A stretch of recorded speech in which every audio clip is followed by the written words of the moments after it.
بسم اللہ الرحمن الرحیم۔ السلام علیکم سبھی دوست احباب، کیسے ہیں؟ اللہ سے امید کرتا ہوں کہ سبھی خیر و عافیت کے ساتھ ہوں گے۔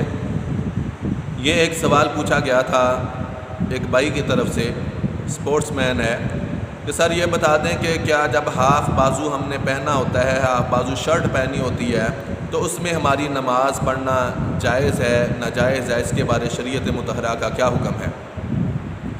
تو دیکھیں، نمبر ایک، سب سے پہلے میں یہ عرض کرتا چلوں کہ اگر تو بطور یونیفارم ہے، کوئی لباس آپ نے پہنا جو بطور یونیفارم ہے، جیسے نیوی کا ہوتا ہے یا اور کئی ادارے ہیں کہ جن کے بازو کم ہوتے ہیں یا بازو سے اوپر ہوتا ہے، اگر تو بطور یونیفارم آپ کی وردی ہے تو بلا کراہت نماز پڑھنا جائز ہے، اس میں کوئی حرج نہیں۔ نمبر دو، یہ ساتھ میں بتاتا چلوں کہ بلا کراہت مرد کے لیے خصوصاً اس لیے بھی جائز ہے کہ بازو جو ہوتے ہیں وہ مرد کے لیے سطر میں شامل نہیں ہیں، اس لیے مرد کی نماز ہو جائے گی۔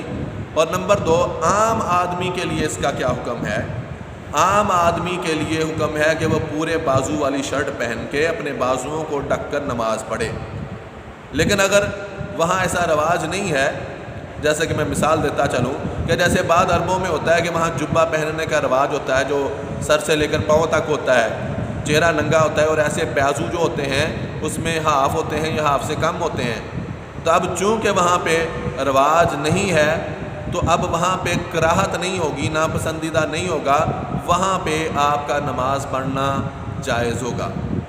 نمبر تین، لیکن جیسے ہمارے یہاں پہ ماحول ہے، ہمارا جیسا کہ حالات ہیں ہمارے، تو یہاں پہ ایک رواج بھی ہے اور شریعت مطہرہ کا حکم بھی ہے، موجودہ علماء اکرام بھی دیتے ہیں، ہمارے اسلاف نے بھی یہ طریقہ دیا کہ ادب اسی میں ہے کہ آپ مکمل بازو ڈھک کر نماز پڑھیں، تو لہذا یہاں پر ہمیں یہی حکم ہے کہ مکمل بازو ڈھکنے کے بعد ہم نماز ادا کریں۔